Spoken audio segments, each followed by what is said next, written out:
You're listening to the Silicon Valley Podcast. Dr. Elizabeth Shue, I'm super excited for today's episode of the Silicon Valley Podcast. Now, I want to thank you for being a guest on our show. I also want to thank Han Hai, our venue sponsor, for allowing us to record. But before we dive deep into the questions, can you give us a little bit of your background, a little of your career up until this point? Sean, this is a great honor for me to be here. I really appreciate that the person who introduced us. If you look at my career, I will say that I spent time in China, get my master and bachelor degree in science. I wanted to be a rocket science, so I studied space physics. But however, my passion changed during the graduate school time when I was in Beijing. So I decided to become a fashion designer.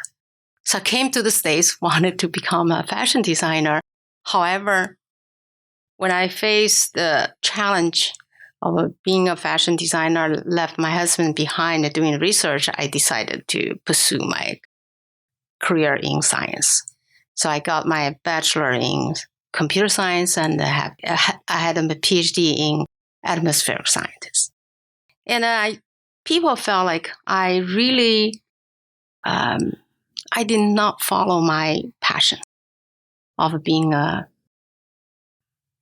fashion designer. However, I found something that is much deeper, which is making things.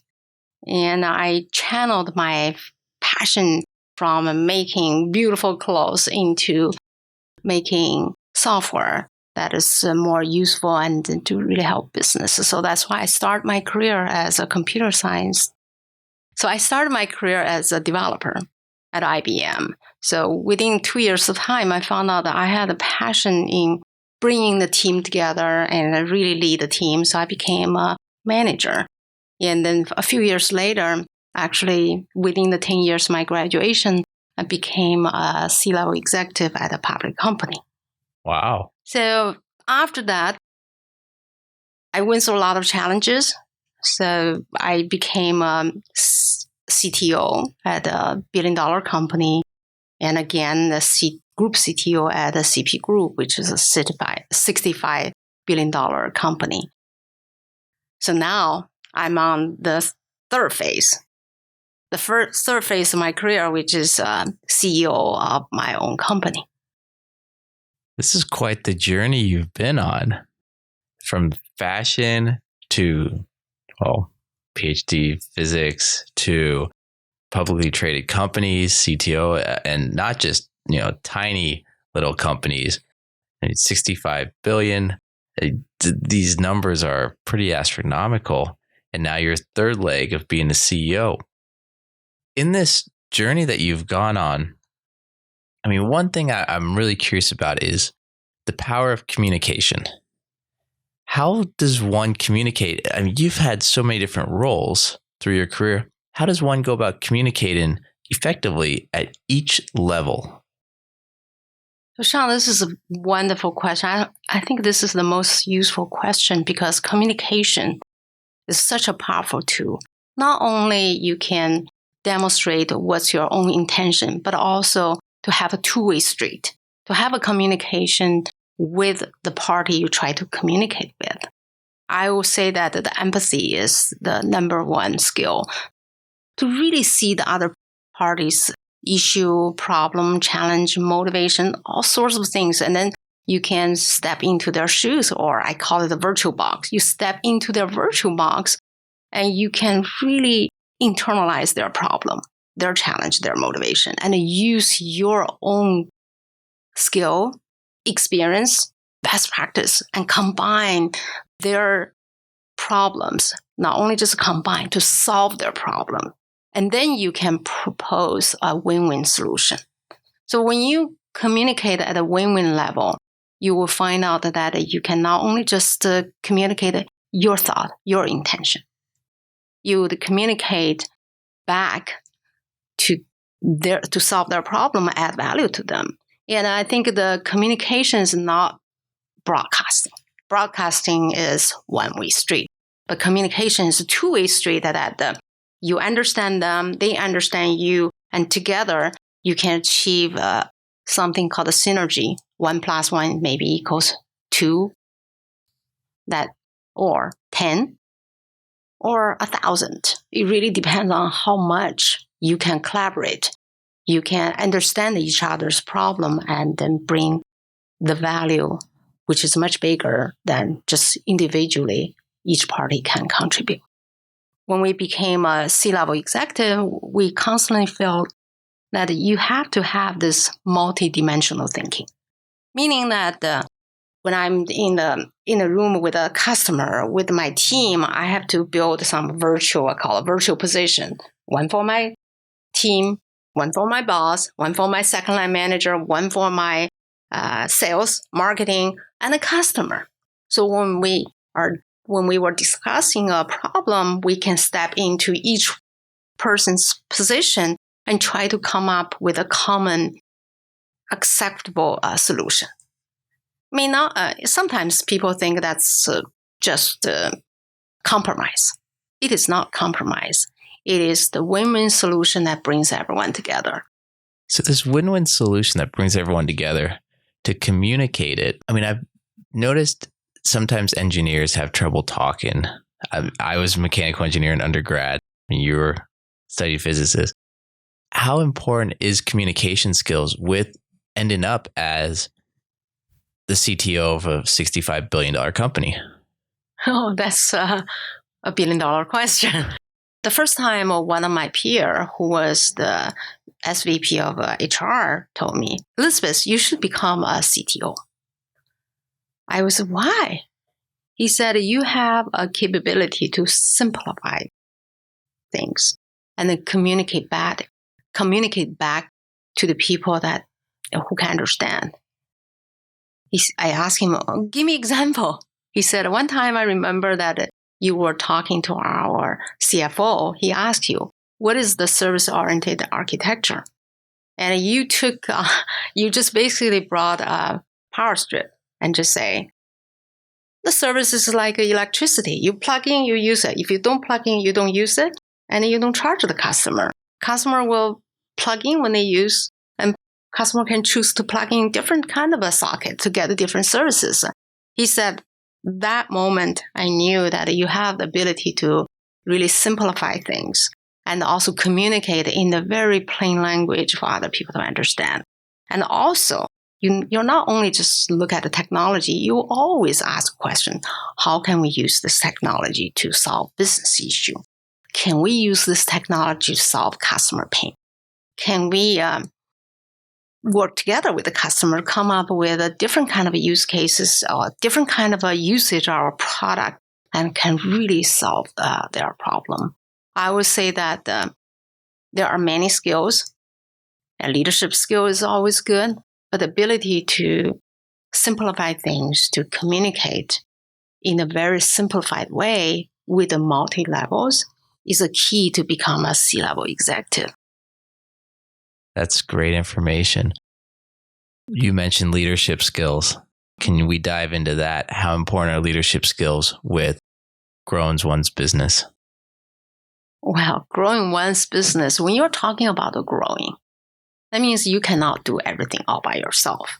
If you do everything all by yourself, it's a one-man show, that you can never scale because you have the upper limit of 24 hours a day. And even though you cannot even work 24 hours a day. So the leadership is about motivating people, about identifying the goal, identifying the strategy, motivate people, and then bring the necessary resources together and to really channel everyone's energy to move forward.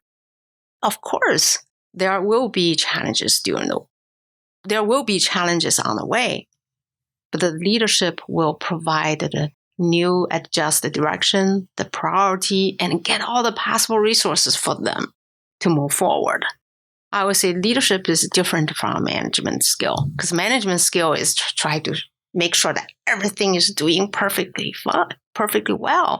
But the leadership is about, is this the right direction? How can we accelerate and move forward on this direction? Not just doing things perfectly, but we want to make sure do the right thing. And the manager is all about do the thing right. Can you be a good leader without good communication skills? Well, Sean, that's an interesting question. How can you become a leader, effective leader without communicating? I think it's impossible because if you cannot communicate with others, the only person you can communicate is yourself. Then you can only lead one-man army. That one-man army cannot form a powerful business. Even if you look at those social media influencers, their number one skill is communication.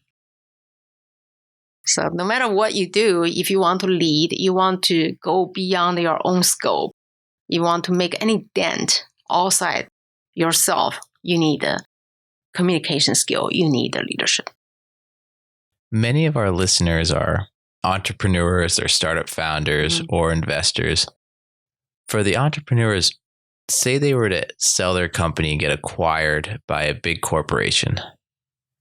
How would one of these employees go from that startup mindset to now a corporate mindset? How does one make that transfer? What should they know? Sean, this is a great question, $100 million question, because I went through quite a bit of M&A and the integration. The biggest challenge for the startup employee is they're so used to the small scope. They don't really see the overall impact to the company which acquired them. So they try to be independent. At the very beginning, autonomy is so important. But once you get into the bigger company, the number one mindset change is you need to look at the end-to-end. The end-to-end is much bigger than your small startup.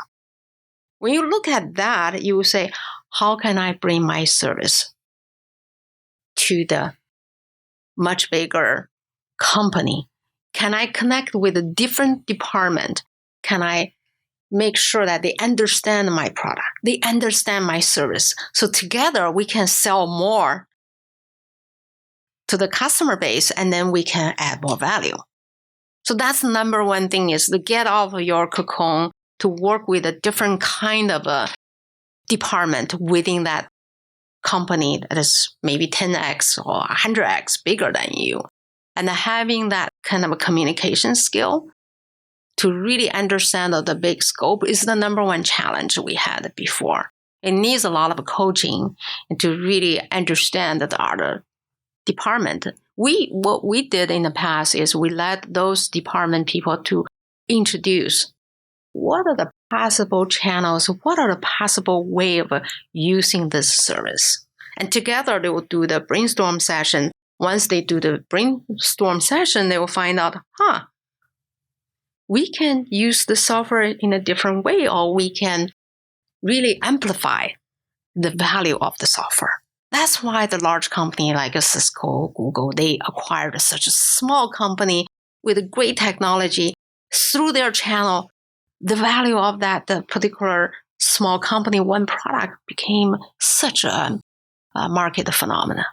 So if you can communicate well with the company, with a different part of the company that acquired your company, your value of your company, the growth of your company will be amplified. And also you as a small startup can take over a lot more resources from that large company, not only just sales channel, marketing, and more resources doing R&D, etc. So it's a wonderful ability to communicate with the company that acquires you. Okay, so you got acquired, you're working on your communication skills. Still, you might have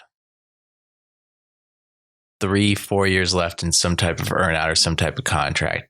How do you get promoted in this new corporation during that time, or maybe even past that? So in case you now say, hey, actually, I want to stay at this corporation for the next 5-10 years of my life, but I don't want to be at this level where we got acquired. I want to become the top dog. I want to go from the CEO of my startup to maybe they were VP or senior management when they got acquired, to now I want to move back up to CEO.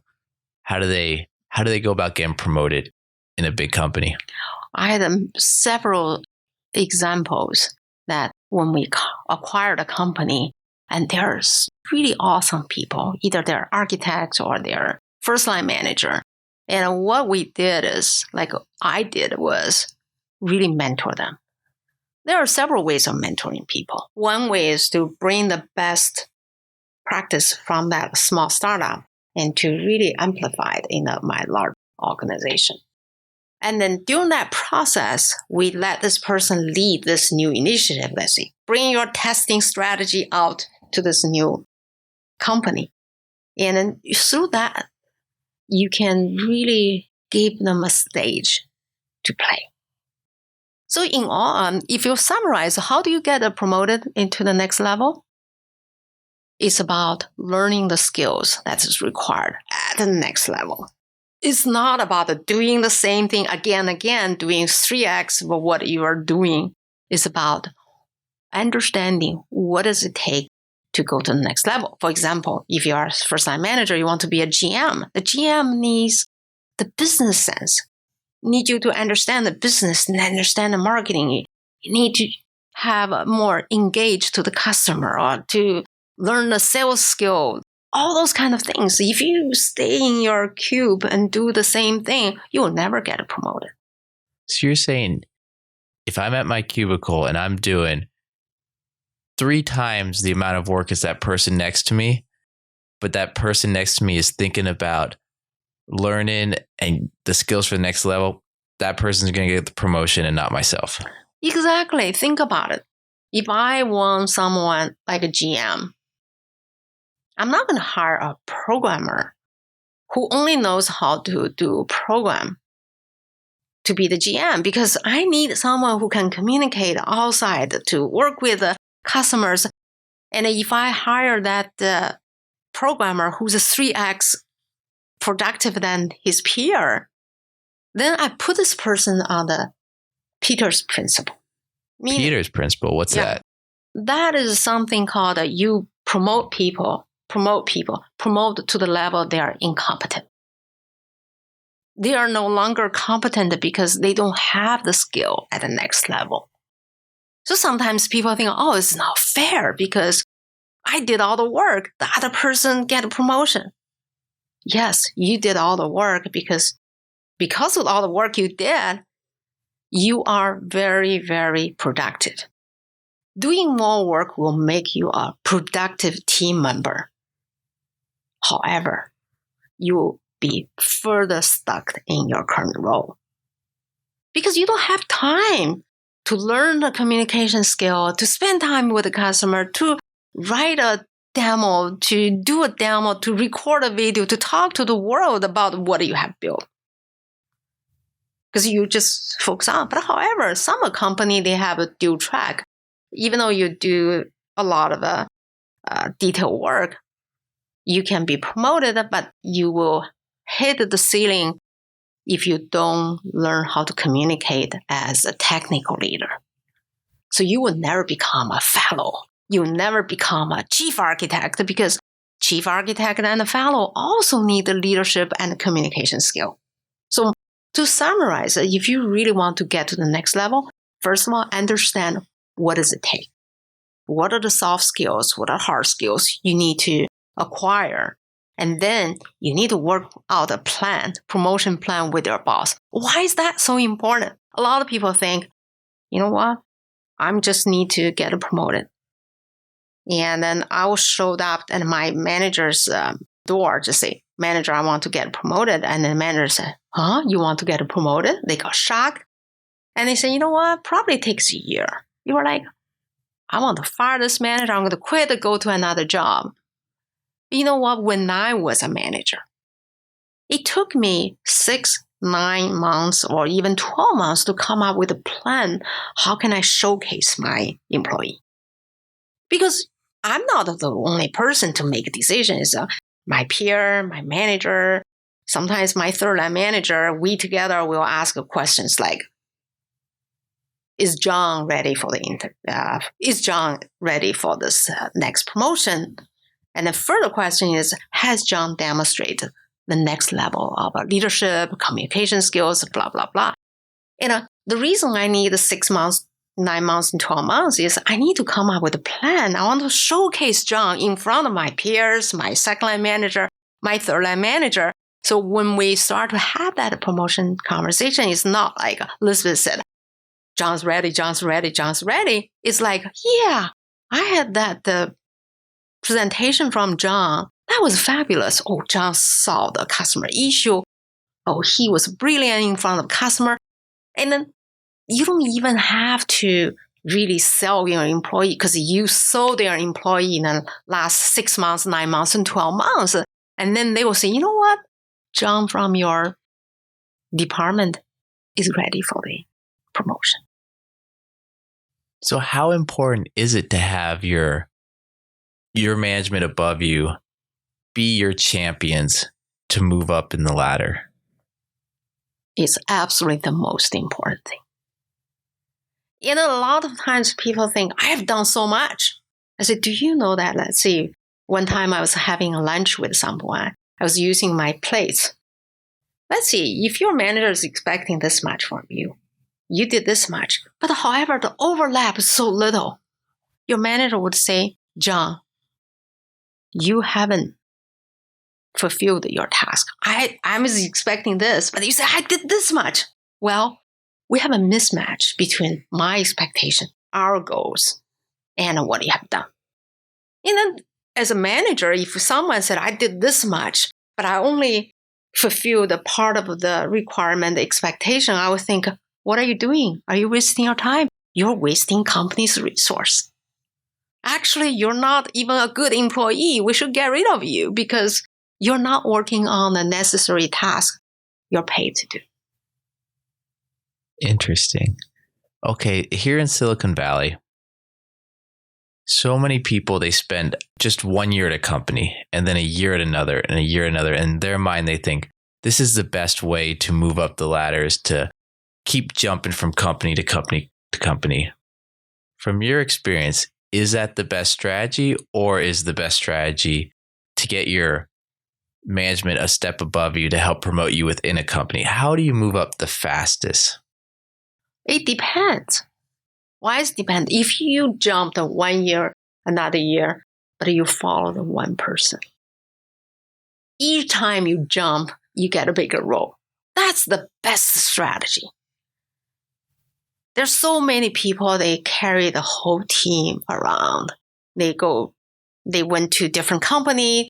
They really transform the company as a group, as a well-oiled, well-integrated group. So if you're lucky, you follow one leader who has that ability to transform company and the businesses. Follow. That's the fastest. That's interesting. Yeah, you have your own champion that ready-made, practiced, well-oiled. And then you guys know you don't have to go through the regular team forming process, building the trust. You're a group that is trusting each other. You know that you fought through so many battlegrounds. You knew the best practice. You didn't even have to talk much because you knew the best practice among this group. So that is the best way to move forward. Changing the subject just a little bit, critical and strategic skills. Can you define these? Yes.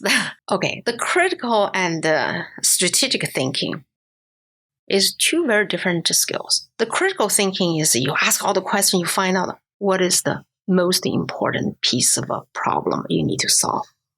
Strategic thinking is, now I know this is the most important thing that blocks us, and how can we solve this problem more efficiently and faster? So those are two completely different thinking. And if you say, I'm in the critical thinking process, and sometimes people think, oh, why are you so negative? You're asking all those impossible questions. But if you really articulate, I'm going to ask the next 10 questions for us to identify the root cause of our problem. Please bear with me. And I suggest all of you to ask some questions. What's the background? What is the cause? And what are the possible pieces? You break that humongous problem into smaller pieces. And you use your critical thinking, ask questions, and find out, you know what? this is the blockage. For example, you have a pain, someone has a pain. Oh, you found out that they have the kidney stones. That kidney stone is that problem. It's not the heart attack, not some other things, right? And then now, strategic thinking is how can we get rid of that kidney stone without breaking the rest of your body part. I hope that makes clear about the critical thinking and the strategic thinking. I want to go back to the job promotion and that topic. I mean, well, one, Silicon Valley, everyone's moving careers so often, moving their family completely to other countries, every place, chasing things. Where do you, from your experience in all the roles you've had, where are people making the most mistakes in their career evolution? Well, there are so many mistakes. And it really depends on people. If you're following a group, they may jump from here to here and go into a different country. Then we can put that one aside because not many people will have that kind of situation, right? But if you look at the people who go around, and if they are doing things that is just random, they just look for a bigger paycheck, then they will get into the situation like they change job very often and the people do not see a thread in their job. They cannot link them. It's like if you want to have a pearl necklace, you need to make sure those pearls look same, not like randomly, right? And if you do things randomly and not following one thread, and then you will be in trouble. The thread could be, or the theme could be technology, could be type of a business, could be type of the roles, could be anything. But you need to make sure that you have this underlying theme that when you tell your next employer, you have to articulate, why are you taking so many jobs? Why are you doing this thing? It's not like you are the person, you just decided, you know what? I want to go for another ride. I want to move to the city. I just think that's interesting. And when you're in that kind of situation, nobody would trust you because they think that you're irresponsible. And also the experience and the core competence, the skills you accumulated through this, all kinds of jobs are random. When they become random, you cannot form your superpower. The superpower that either is technology, communication skill, soft skill, but most domain knowledge. If you don't have a huge amount of accumulated superpower, you cannot break into the next big job. Because the people, the employers who want to hire the next big star, they need those big stars who will have a lot of very, very strong superpower that can lead the team, can lead their company to break into new grounds. So highly targeted, highly focused, but at the same time, wouldn't they also have to be able to take some calculated risk? Could you give us an example or can you share what calculated risk might be or could be? I would say that anytime you want to calculate risk, you need to look forward 5 years, 10 years. Look back, say 5 years later, if you look at this role, what are the skills I accumulated from there.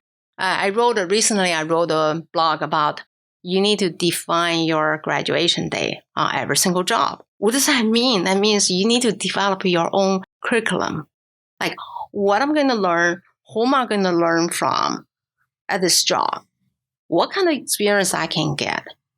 And then after that, look at how can I get into the next job? Could be the next level job within your company, could be a job in another company. And some people say, is that selfish? I say, no, this is called actively managing your career. That you don't do random things, and then your career becomes accidental. So you're moving companies possibly, or you're in a company and it sounds kind of a little bit of Game of Thrones, strategizing this, strategizing that.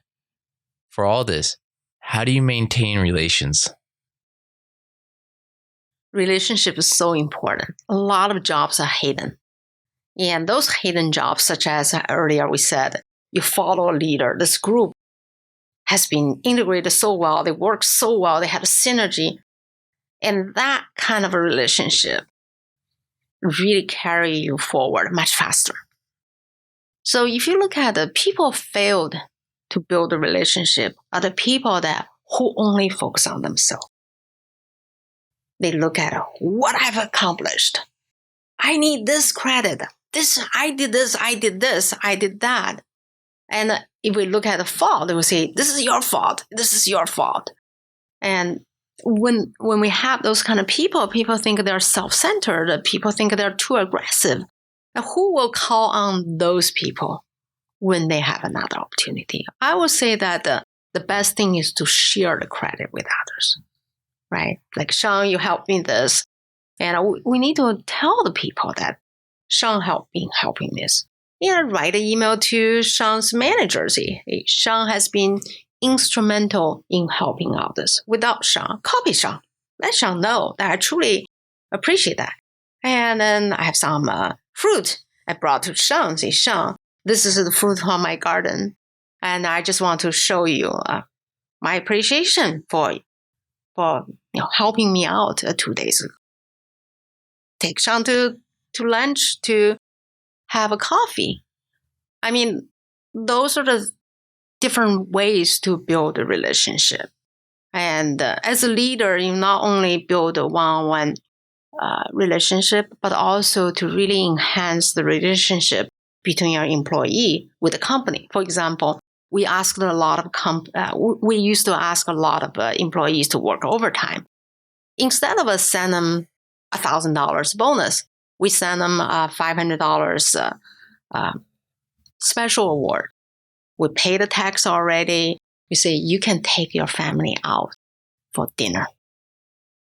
And then write a note, let our family know, Sean has done a great job. We really appreciate that.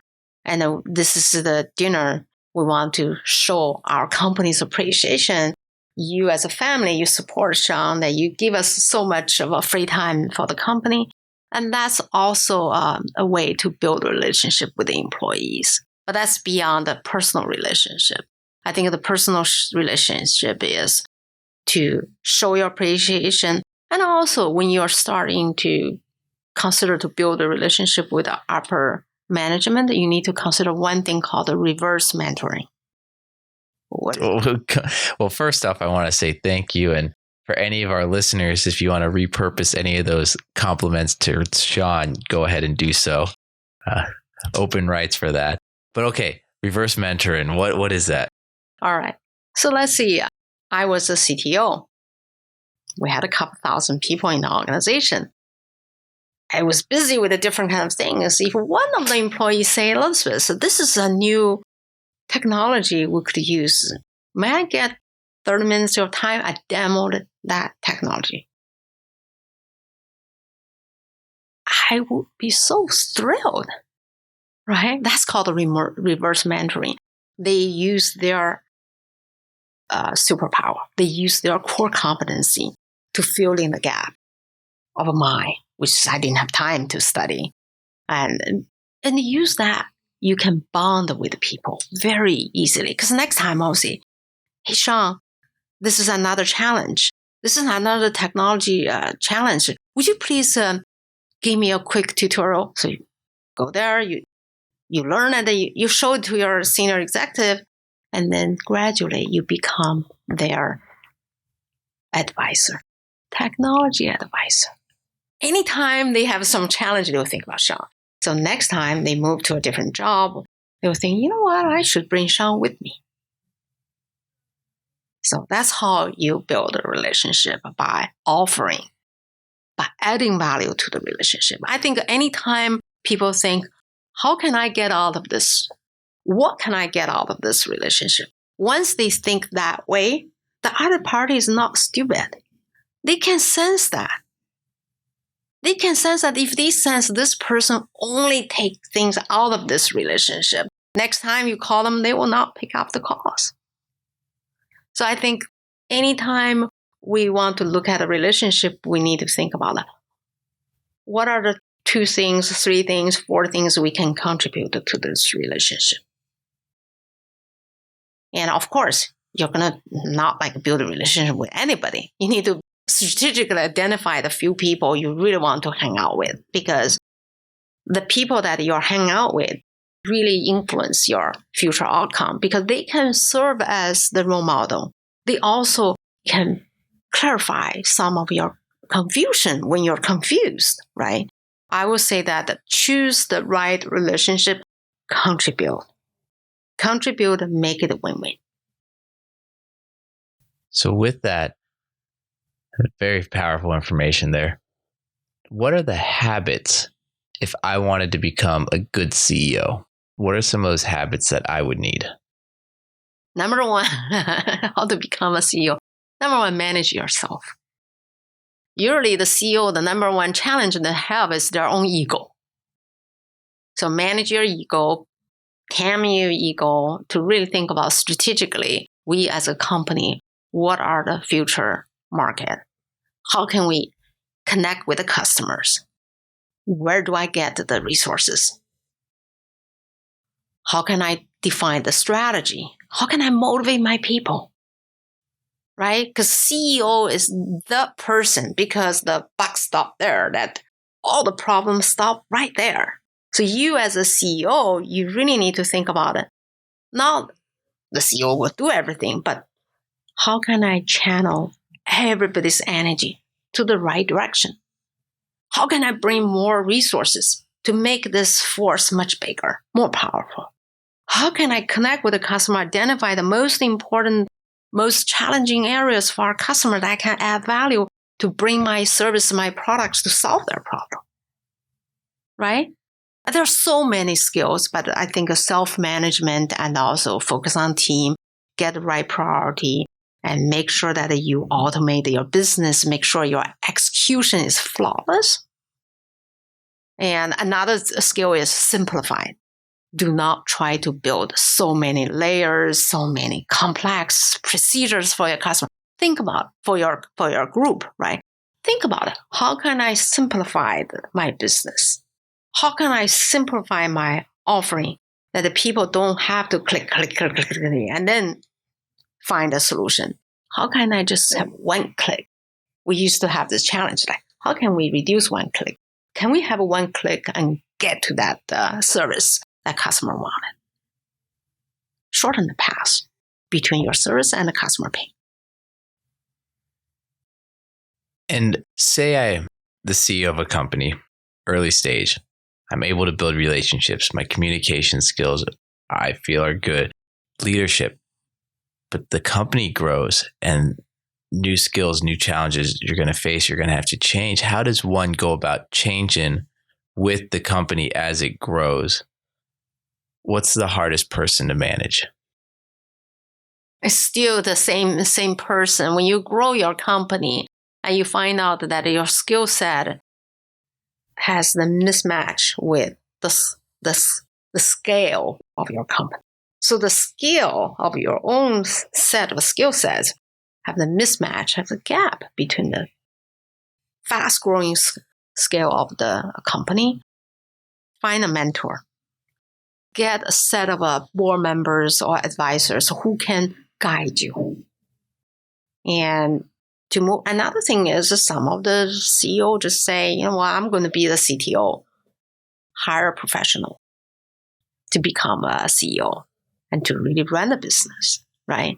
I think a lot of times, just like Google, the Google founders, they knew their gaps in skill. They hired Eric. Eric came and then managed the Google and grew the Google significantly. But as a CEO, don't you want all those perks that people don't know about? And Actually, could you kind of explain some of the hidden benefits of being a CEO? Oh, there are so many great things that people usually don't know about the CEO. Of course, they have a stress, they don't have a privacy, but a lot of the CEOs, they have the perks of being in a special social network. That special social network, I call it the inner circle people. Because they are so powerful, they have a lot of resources that they can quickly bring a new business, new service for. That's definite. And also that increases their family member too. The kids can go to the good schools or can get a good internship, right? And they actually can bring a lot more opportunities for their family. And then they don't even have to ask. So a lot of people wanted to offer the service in order to build a relationship, right? Mm-hmm. So those are the things. And the social network, of course, you can travel on business class, private jet. You can do lots of stuff. And you have a lot of assistance. I used to have a driver, 24 hours driver, have a EA, had a special assistant, operation director, all sorts of people who were supporting me. At that time, I felt like doing things very easy. You just tell them and the things get done. But if you look at someone who's not a CEO, someone's a smaller company CEO, you find out, oh my God, I'm overwhelmed. I have to do everything. I cannot afford to hire a driver, a nanny, and also a secretary at the same time, right? It really depends on your scale and the company's scope. I would say that there are many hidden things, but only you enter that inner circle, you will know that on the deeper side of what kind of benefit it will give to you. And then one more thing is, the CEO usually they have a big ego, they have big passion, and having so much of resources can accelerate their pace to realize all those their vision and their desire, their goals, and they will feel more accomplished. And then they're more confident. And they're happier sometimes because of that. So with that, I mean, how do you manage your personal life and your business life? Yeah, this is a big question. When I first joined IBM, my manager told me one thing. He said, you really need to have a separation of your personal life and also your career and your business. I said, how do I do that? She said, when I drive to work, I left behind all my family stuff. I'm thinking, what am I going to do today? What are the people I need to talk? And just really bring my mind from what will be the dinner, what are we going to do to volunteer at the school. And when I drive back home, I would switch my gear, try to leave all the stuff behind and I drive back home. So you kind of like to have a Zoom. You transition your work role to the family role and then vice versa. But however, during the pandemic, you are living in the same room. You don't have that luxury to change your mindset. It's just really need to have the rule of yourself. Like, this is the time. This is family life. This is family time. This is work time. You cannot do things in parallel. If you started to do parallel projects like texting, you look at your email, and then you're having dinner, you're going to ruin both sides. So it's just trying to eliminate the parallel projects between the work and the family. If you're doing the work stuff, 100%. Only the exceptions triggered. Whether it's a phone call, anything that's specific. I asked my employee, do not send out any message after, let's say, 8 p.m. unless something is pretty critical. And then when something critical happens, you need to call me. So we'll have a different protocols of communication when we are in a similar situation, when we are in a different situation. So you really need to compartmentalize your life and work and to focus on that. One more thing is to sleep enough, drink enough water, eat healthy, exercise. Exercise 150 minutes, high intense aerobics or running, etc. A week, 150 minutes. I try to hike 2 hours during the weekend. I try to run every morning 20 minutes. And sometimes I do the evening walk and whatever. So exercise and sleep are the two most important things we need to have. Yeah, I noticed over the pandemic, my workouts, my sleep patterns were all over the place, and it definitely affects you, especially, towards the end of the week, starting Thursday, Friday, you're just like, oh, geez, this is tough. So moving down your career, worked your way up, CTO of one of the largest companies in the world. Now you're CEO of your own company. You're working with people. You're helping them. Can you talk a little bit about what you're doing now? Talk a little bit about people, companies you've worked with. I work with people from over 150 companies. People from Meta, Google, Apple, all those companies, Zoom, all the popular companies, we work with them. And some of the companies we do B2B, like company events. But most of my students are here to join my Rising Star coaching program. So we meet with our students from all over the world, actually, Canada, Europe, Asia, and the US, all states, we have students. So when we meet 3 times a week, and we do group coaching. People first said, group coaching? And some people bought one-on-one coaching. They found out it's useless. Why is one-on-one useless? They really love the group coaching because anytime you ask a question, maybe, not 100, but 30, 50 people are listening. When they're listening, sometimes they chime in as well. So when we do this group coaching, it's almost like a shadowing process. When I was at IBM, you shadow executive, which was me, and also you're shadowing different people at the different levels.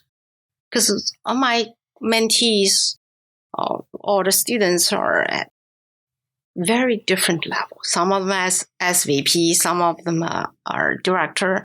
They ask different questions. I answer them at a different level. People will think, this is quite interesting. You give this person this advice. You give that person that advice. Why this is too different? Because we're solving different level questions. That gave them a chance to get a preview. What's like at the director level? What's like at VP level? And then they really appreciate that. I also teach them a trick that don't expose confidential stuff. Although everybody signed a confidentiality agreement, just say, ask the question that using the critical thinking, ask the question about exactly what that question is all about, not like a nitty-gritty, all the details with the confidential information. And then we can talk about the strategy, how to solve that, and also technical skills, how to solve that at that particular level. And we also have the recorded class. Every 10 people, we form a group. We go through simulation. Simulation, we assign people in different leadership level. For example, 10 people, one person plays CEO, will lead this whole 10 people. And CFO, COO, CTO. At the end of the simulation, they will give us, like us and the rest of the group, a strategic presentation as e-staff member.